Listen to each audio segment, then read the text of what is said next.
Well, Noah, welcome to the Todd and Noah Show. That's great to hear. Taking the mystery out of electric motors. Is there a mystery? There is a mystery, and it sounds ominous, right? It does sound ominous. Taking the mystery out of electric motors. But because most people say are filled with smoke, right? When you're going through school, that's what they all said. Yeah, smoke runs the motor, and you've got to keep the smoke in. We were electricians, remember? We had that button on the side, the chevron. They said, you push that button, That's I right. believe. That's right. The I believe button. It's a good button. Yeah, it's a good button to have, right? So taking the mystery out of electric motors, Noah, are they filled with smoke?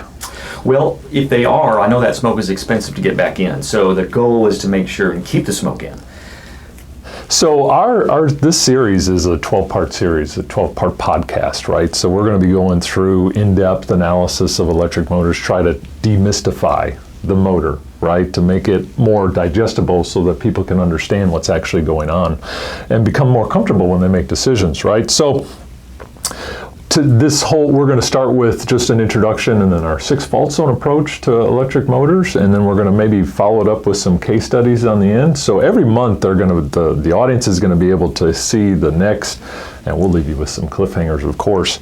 But before we get started, how did you get into this industry?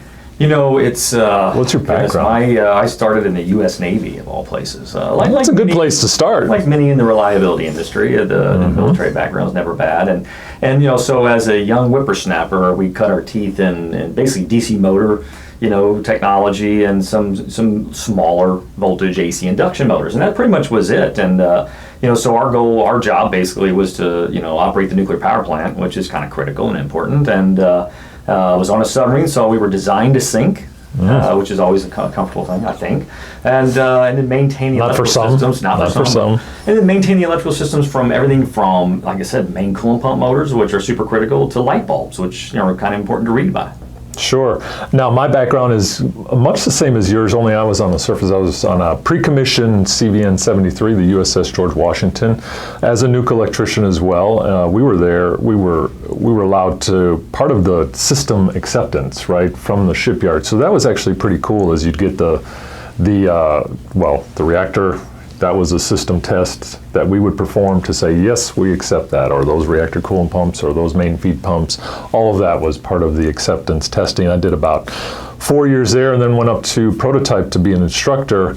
And then I got out 9 years into it, said, I think you're going to catch up to me with sea time duty. I better get out of here. And boy, I landed at PDMA Corporation. I saw you. You were one of the 2 or 3 people that I interviewed with. I remember you saying, you'll never get a job here based on your experience.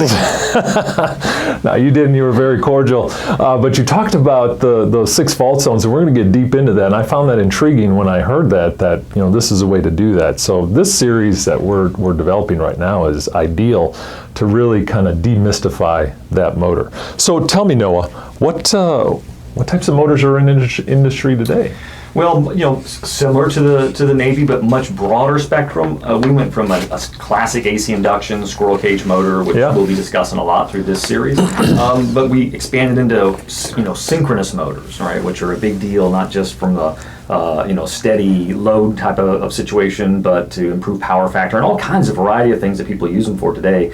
Wound rotor motors, popular in the lifting mechanisms, the elevators, the conveyors, there's just a variety of uses for them, and they're actually, in my opinion, kind of fun to test because you've got so much access to the rotor and the stator element of it. So I like those. And of course, another expansion of DC motors, and then we get into servo motors and permanent magnet motors. There's just so much out there and so much that technology can be applied to today, and it seems to be expanding. Yeah. Now, the majority of which we find are normally induction motors, AC right? Induction That's the bread and butter of most of the industries that we deal with. Can you tell me, have there been changes? How have they changed over the years, size-wise, weight-wise? Have there been changes? There has been a lot of changes. The 2 areas that I tend to talk about a lot of times is the size of motors as well as the insulation technology that have changed over the years. Yeah. But the size is a big deal. And the reason I say size, if I take you back 100 years, and we're not quite that old. No, not yet. We're at the half-century mark. We're getting close. 20 horsepower motor would crush the classic card table today, right? And of today. But now, if you take a 20 horsepower motor today as compared to many years, 100 years ago, you could probably lift that thing up, right? So why are motors so much smaller for the given amount of horsepower? Well, that comes into the whole efficiency thing. And instead of having all that meat, all the iron built into the motor, which dissipates the heat internally, now they're getting that heat to the surface and dissipating it, and they're just running a lot hotter as a result of it. Yeah, as the cost of power rose, you wanted to make these motors more efficient because they are a large consumer of electricity. Absolutely. Yeah. So tell me, what kind of data do we need to test on these motors? What do we look for? Well, what's interesting is I take you back to the beginning of my time at PDMA. We only did offline testing, with our technology, and it was literally, but it was still a broad back in the spectrum. Navy, right? What were we? What was the old saying? We were basically asked to save the world with a multimeter and a megometer. Right. And then the first thing you do is go out, right, mega's good. Well, you remember the 15-foot rule of troubleshooting was if there was an electrical cable within 15 feet, it had to be an electrical problem. So out of the rack, troubleshoot it before the mechanics got involved. But anyway, that was a big deal. And today, I always say, if I had the technology available today, back then, I would have got some sleep, and probably would live longer as a result of it. So, but unfortunately, we only had a megometer and a So what types of tools are available for us today that we should use? We should, absolutely. And today we're applying a breadth of technology like digital low resistance ohmmeter, right? So you need precision resistance. Absolutely, that's important. And the larger the motor, the more important that becomes. Obviously, the megometer is still extremely popular, and you need it. Capacitance has come into a big picture now. That capacitance measurements are a big deal. And we're going to get in depth on the capacitance on one of our fault zones, sure. Yeah, it does play a key role and sort of marries with the megometer or the resistance to ground measurements and gives you a better, earlier insight into the health of the motor and the insulation system. Right. Impedance and power measurements are a big deal, and there's new standards being developed on a regular basis. And in fact, Mobius is spearheading the latest in standard development for certification in the electric motor certification industry. is so big. It is. It helps the individuals as well as the company verify that who they're hiring and who they're using or keeping up with technology. Keeping up with the industry, that's a big deal. Inductance, another offline measurement that is, we kind of really spearheaded that into the industry, and inductance has it's a very sensitive look at the magnetics really within the motor, and we can kind of detail that. But then, of course, the ever popular current signature analysis, right? That's something that's being built into the standards as well, and some geniuses of old have had that out for a while. And even power factor is something to pay attention to as it relates to the stator core. But that's just a taste of some of the things that we'll be doing. So those are all of that data combined really gives you a good understanding of what's going on with that electric motor. So tell me, when should we be testing these motors? Well, that's a good question. What's the proper protocol of testing an electric motor? I like to say cradle to grave. Cradle to grave is a good terminology. And we probably didn't coin that phrase, but if we say it enough, it'll be ours, right? Who's going to know? It's just between you and me. I'll keep it there. Right. So from a cradle perspective, it's, hey, let's make sure we get on this motor early on in its life. We call that quality assurance. You mentioned your role in the Navy was to verify the reactor, testing of a reactor, testing of all the primary and secondary side of things, right? Absolutely. So QA becomes critical, and I would say for a lot of facilities, if you're looking to take a step up in the industry as far as reliability, that's a great place to start. And do you know what you have in the warehouse, or are you just crossing your fingers? And that, you'd be surprised how many times we encounter that. It's got a nice paint job. Well, paint is important, yeah. It is. What's interesting is at the same time, you'd hate to get a motor rewound when all it needs is a paint job, right? Yeah. So it's good call there. Let's make sure our warehouse are filled with good and well-painted motors. And so QA is one. QA is number one, and of course, once the motor's installed and you get it through that infant mortality level, now it goes into the trending part of the life of the motor. Trend is your friend. You'll hear us say that throughout. And trending, it's not the most exciting part of reliability. Well, you say trend is your friend. I think of it. You say we're half century now. I don't know if you're a half century yet, but I am. You're all over it. Okay. Yeah. That's right. You're born in '68. I know that. But what do we have to do every year? We have to go to the doctor. And what do? We take samples. We take blood. We give blood sugar. We get all those things to do what? Kind of establish or health. Your health. It's a great analogy, and you can compare your own personal health to motor health, and it absolutely are you doing the job. Now, unfortunately, as I say, shoemakers' kids never have shoes. We only hope that reliability specialists apply that knowledge to their health as well. So we hope that's the case. And then so trend goes on until you start to see things start to creep up. The idea behind predictive maintenance, obviously, is to see things in advance, take care of them before it becomes bad, to ensure a long life of the motor. But like everything, there comes an end. And so the ability for you get a bad number. Absolutely. So what do you need to do next? You increase your trend, you increase your testing, you increase your test frequency. And at some point it becomes a troubleshooting situation. Yeah. You need to find out, when is the end of life going to be coming? That PF curve starts to come into conversation. And it really becomes a big deal. And so one key element of technology available to everyone today is not just to, in a predictive fashion, but in a troubleshooting form to get you in and out of trouble quickly. Because a lot of times it's help us make a decision. Do we push the start button and keep running it, or do we go ahead and get motors out of the warehouse in preparation for the next shutdown? Mm-hmm. Having the decision-making skills in troubleshooting is a big part. So when you have a good trend, the nice thing about that is if you get a bad reading, you can almost go back and say, well, what happened between this month, 1 month ago when I tested it to here? Was there any work done on this? That helps tremendously in your troubleshooting, correct? It does, yeah. Because a lot of times maintenance occurs in the middle of the night. You don't know. The day shift comes back in and says, what has changed? We always had the same conversation in submarines because there was 2 crews on our boat. Right. The blue and the gold, and everything went wrong was the blue crew's fault. Oh my God, we had 4 on a carrier. That's the nice thing about a carrier, right? We had this massive berthing area where we could put a lot of electricians, so we could carry 4 shifts. You guys reporting starboard is what you're telling me? Well, the electrical division was. Oh, well. I'm not sure what was going on there. In fact, I can see why you didn't re-enlist and go for another 2 years. Did my time, served the country. You served your country well. And we even had to share that. Sometimes you didn't even have your own rack. Oh, you had a hot rack? Yeah, you had to turn it over to the next guys. My God. That's too many people on too small of a space. Oh, no, we had our own. In fact, sometimes we had 2 racks on a carrier. It was a beautiful thing. I don't even want to hear it. Hotel. Hey, so tell me, Noah, do all motors need to be tested? And do they have to be tested at the same frequency? What kind of breaks the testing frequency up? So it's a good question, and a lot of people are asking us that on a regular basis. And there are general approaches to to how often you should test a motor. A lot of it comes down to criticality, and a lot of times you're going to pay an organization to walk through your plant unless you are equipped with the right people to begin with, and you're going to establish criticality. And a criticality can be really keyed in on one of 3 things.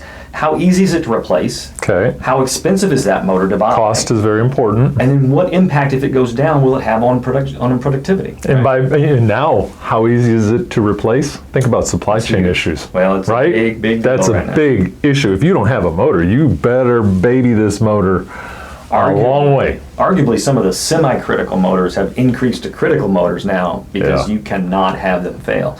The turnaround time. There may not be a replacement. There absolutely may be, you may be stealing parts from another plant just to keep running if your plant's more critical. Then you got good at that. Yeah, absolutely. So next, Noah, really, we talked about what types of testing we should do for criticality purpose, or how often we should test. What goes wrong with the motor? The biggest, we always call the biggest killer of motors is heat. And everything we're going to talk about over the next many weeks is going to be related to heat. And, if you can keep the heat at a controlled level, you expect a full life of a motor, which, could be 3,000 starts or 20 years or whatever the basic design level of that motor is. Okay, so heat, obviously, it breaks down insulation, correct? So are there temperature ratings for these installations? Absolutely. For the insulation? From the classic B to the higher, rating of H, right? You got 130 degrees for the class B, you're dealing with 180 for class H. So certainly the design materials, the way they remove the heat, how they're cooling the motors, all that comes into play, and it's important to know that. And are there other factors that can break down a motor?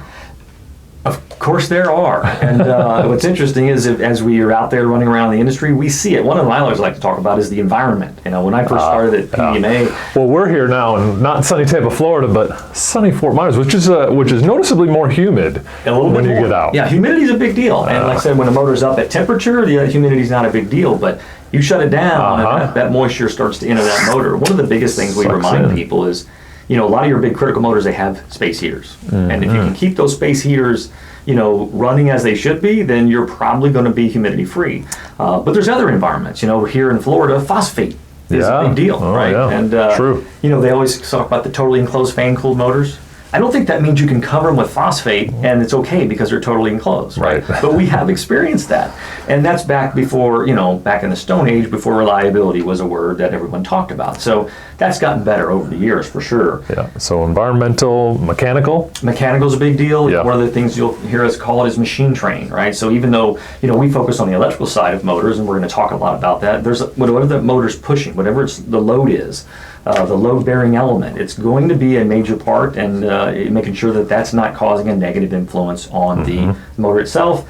And then finally, I would say electrical. Right? Obviously, there's voltage transients, there's overcurrent, overloading. There is, that's a big deal. VFDs become a big part of the picture because of and we're going to get into the VFD when we get into our power quality podcast on how VFDs have affected power quality. So Noah, we've developed this 6-fault zone, and I remember hearing about it when I first came to PDMA in 1997. That's 25 years ago. That is my silver anniversary. I am expecting some silver. We're going to talk about watch. Okay, this, yeah. Thanks. I need it. But what drove us to this approach? Because we've had this for a long time. Yeah, what's interesting is, so being in the middle of that whole development back in the years, when I first came to PDMA, I didn't look nearly as credible as I do today. Right. And how do we define You look like credibility? you got out of grade school. And back then I did. You look very young. He's a high school graduate. But, I had a lot more hair. It was a different color hair. Right? And I didn't have the mortgage. You're have the seasoned now. You're a seasoned vet. The word we like to use is credibility. Right. And so, not having credibility back then, we were out there troubleshooting. We had a service division back then, and we would literally go out and troubleshoot motors. So we were called all around the country, if not offshore sometimes, and to troubleshoot motors. Well, when somebody shows up looking like they're right out of high school, it didn't matter that they were carrying expensive and very capable technology. They wanted to know, where was the analyst? You're carrying the tools. Where's the credibility? Where's the guy? Where's the engineer at? So we had to come up with what we call today a communication protocol, or a way to communicate what we were going to be doing as young as we looked, to solve the day, to save the day, and get to the bottom of the trouble, to troubleshoot basically. And that's where it started. So this communication protocol allowed us to walk in and say, hey, you're paying us big money to find out what the root cause of the problem. Here's what we're going to do. We broke it down to the individual fault zones. Instead of just saying we're here to save the day, we would talk about power quality, power circuit, insulation, stator, rotor, air gap. And by the end of the conversation, they felt like, a lot more comfortable. Okay, so can you give us just a brief description of each fault zone? Because we're going to, like I said, we're going to get deep into these. So just a quick... 30,000 foot. 35,000 foot view. 35,000. Okay, well that's different. That's cruising altitude. It really is, yeah. So, I always like to start with power quality, all right? And, okay. So again, there's 6 fault zones. We start with power quality, and what did your mom always tell you when it came to food? You are what you eat. Amen. And I can tell you, it's still true today. It's still true today, and people know that. I don't know why, but on every trade show I go to, and every time I'm standing on the stage and I ask this question to the crowd, they never miss saying eat. And so if you are what you eat, a motor is what you feed it, right? So it's important to make sure that the power quality going to that motor is good, because you can have a perfectly healthy motor, but if you feed it bad power quality, it will not live a long life. Right. And that's important. Second, I like to talk about power circuit. Okay. All right. So with power quality out of the way, power kind circuit. of feeding the food to the motor. It is, right. It's the delivery, right? And you can say cable runs as an example. Right. You can have a great and wonderful, power quality coming down the line, but if the transformer on the way is bad, or the power cables on the way to the motor are bad, connection problems, that's what we call power circuit, and that's a problem. Okay. So we like to focus on that. And then thirdly, we generally jump to the insulation system. Okay. Right? And so we're talking the insulation is designed to keep current where it's supposed to be going. All right. Okay? If the insulation starts to fail, current tends to go to ground or someplace where it's not supposed to be. And these are barriers designed and changing over the years to make a motor live as long as possible. So power quality, power circuit, insulation. Then we jump to the stator windings. The stator windings, although they're surrounded by insulation, have their own and very unique operation in terms of the way it handles voltage and the way it, that insulation prevents things from going. As an example, turned shorts or phase shorts. They don't necessarily show up using a megometer, but they will smoke the motor quickly and it'll be over in a flash. And then we've got the air gap. Yeah. Often ignored, and the air gaps change. You mentioned change over the years. Well, when you start trying to get more efficient, and It's become very small. it has. I can tell you back. You go to an old trash energy plant, motor of old and built by, let's say, Westinghouse, and you could practically put your hand between the rotor and stator. Not anymore. No. It's precision alignment and balance. Thousandths of an inch in between there. Absolutely. And then finally, everyone's favorite, the rotor. Rotor. It's the one tangible thing that's moving. You talk about smoke running a motor. Well, at least the rotor's turning, and people can, can feel that. They can see it, and that's a big part. So power quality, power circuit, insulation, stator, rotor, and air gap, and there's a 35,000-foot view. Okay, and like I said, we're going to get in depth in all of those fault zones and actually challenge you on some case studies to put you to the test to see if to test your knowledge, see if you really do have your 36 years of experience that you claim you have. You look the part, but do you 36, really? 37, whatever it takes. Whatever it takes. So, this is our first time doing podcasts, and we were sitting down earlier this week and saying, okay, so how do we get people to come back to us? You remember you remember those old shows where the stagecoach was going to go off the cliff and or drink more Ovaltine, the Christmas story. Drink more Ovaltine. That's a ridiculous thing. What a rotten commercial. So anyways, if you don't come back, kind of Scrooge, if you're not back here next time, you'll die, right? But we're not going to go that severe. We won't take it. We won't take it that far. So essentially... Maybe the old Disney to be continued. Remember Sunday nights? Oh, that's right, yeah. It would infuriate the Apple Dumpling Gang on Disney. That's terrible. That's so long to wait. But for the next podcast. So for this our first cliffhanger is really just talking about the cliffhanger, and then we'll come up with some actual cliffhangers for the next things coming up here. But do come back and review our next. We're actually going to head right into a fault zone, which is going to be. I think we're going up to the power quality fault zone first. In the right series. Absolutely. Yeah, just the way you described it. So come on back.